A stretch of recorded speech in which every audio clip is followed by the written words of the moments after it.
Welcome to Alicante, Spain for the start of leg 3 of the Ocean Race Europe. Two classes, the VO65 and the IMOCA 60s, will be beginning the final offshore leg, and even after already racing over 2,300 nautical miles, there is no clear leader in either fleet.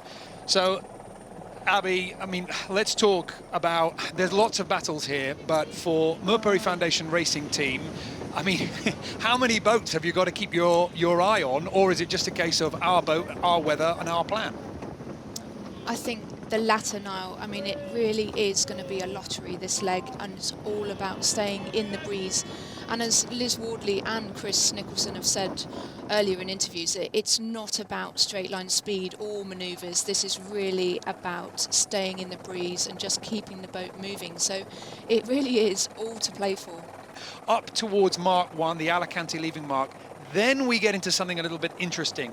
Down due south after a bearaway to the Tabarca turning mark for a chance for big speeds. And then from there, it's the big push off. Viva Mexico, the Austrian Ocean Race Project, Amber Sail 2 and Sailing Poland all going up to the line at the committee boat end, and Amber Sail 2 getting squeezed out the back. Sailing Poland, they position themselves absolutely perfectly here. It's going to be the Polish team that comes off this line well. The Portuguese boat, Mercury Foundation Racing Team, just having to bear away, finding themselves too close to the line in the final seconds, but the red sails of Sailing Poland are out and they are clear, and they really played that perfectly.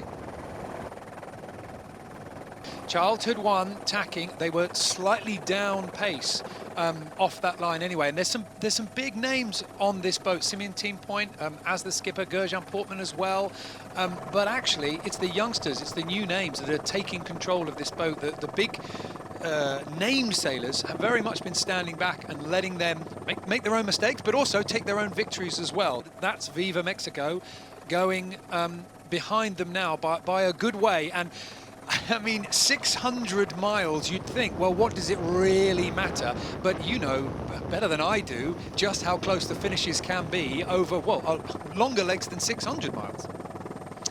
Particularly, and I think it's going to be important to get ahead while they've got breeze, because this leg is looking very light, very typical of the Med of this time of year, and really every second counts. So they'll be wanting to stay ahead, stay in the clear air and be calling the shots here. But interestingly, that you can see now, just on the left-hand side, Axonabel Ocean Racing. So this is the main rival for Mercury Foundation Racing Team. Obviously, if they just focus on Axonabel Ocean Racing, they can allow the others to get through. And Axon looking to pass ahead of Mercury by a fair way here. So, yeah, it's all a bit snakes and ladders here on this first leg. Well, now we're with the IMOCA 60s, and we're going to be dialing back into the VO65s to keep up with them. But let's tune into this start here. Slow at the moment. They're going to need to start winding on to get onto that line and get a bit of speed. But behind them, Bureau Valet and Linked Out taking a very cautious approach at the moment to the start. So 11th hour racing, Tuluid, offshore Team Germany with, unless they pull something off here, what might be quite a tight lane off that line as the pin end comes into view. The red mark on the right-hand side. 11th hour racing team look good. Coram in the middle of the line now with speed, and they are going to have a real wide lane for themselves to choose from. Plenty of fresh air along with Bureau Valet, starting well at the committee boat as the gun fires. 4 teams. Where's the 5th? Well, it's Linked Out, the best performer on the previous offshore leg, feeling obviously very confident with the speed that they're going to be able to bring to the later stages. Linked Out hasn't made it onto the start line in a timely manner, but they'll be slightly out of shot. Here they are. You can see where they are, just relative to the rest of the fleet, just off to the left-hand side of the camera there. I want to applaud your decorum there. Not getting onto the line in a timely manner is very, very diplomatically put. But I was thinking as these boats came off the line, offshore Team Germany has been the boat that's been able to point upwind. They've got a different configuration from the other teams, conventional dagger boards. There are times when that does play well, and this is one of them. Linked Out here is also going to be struggling a little bit for that upwind lane. Bureau Valet just in front of them. And it was very interesting talking to the navigators, not only on the Imoka 60s, but this fleet as well, the VO65. And there was no one wanted to talk about what they were going to do beyond 12 hours from now. You know, they do have access to data on the boats. You know, they can't have anybody telling them what to do on shore, but they can get the latest forecast. They have to make the decisions. And then, I mean, they've left everything open. But yeah, it's an interesting, as you said, why Viva Mexico has chosen to take such a deep course here when we're expecting the breeze to free up, which, you know, it would, yeah, I can't understand why you would want to go that low, especially when you're trying to sail in clear air, then you want to stay high. But yeah, it's going to be interesting to follow this down this leg. The way that the fleet are positioned now, Viva Mexico in third place. I mean, that's not a bad position to be, especially for that boat. Mercury Foundation Racing Team find themselves in second, with Sailing Poland back in fourth place. Well, I mean, all three of these teams here, Abby, I mean, they're set up now pretty similarly, or at least above the waterline. The sails look pretty much the same, and you know, to give Viva Mexico their credit, you know, they did try and go low for reasons we're not too sure of. It might have worked out, but it hasn't actually hindered them at all. They've been able to come up here a third, but behind them we've got the Imoka 60s coming around towards the top of the course as well. This is the boat that is going to be putting a little bit of pressure on them, along with 11th Hour Racing Team. Unless something dramatic happens on the other side of the course, it looks like Coram are going to be rounding in third place. So these three teams on the left-hand side. So, I mean, Abby, 11th Hour Racing Team still pushing it over to the left, and you would imagine that this is a case of I only want to tack once, one more time to get round the top. I want to make that ley line very comfortable indeed.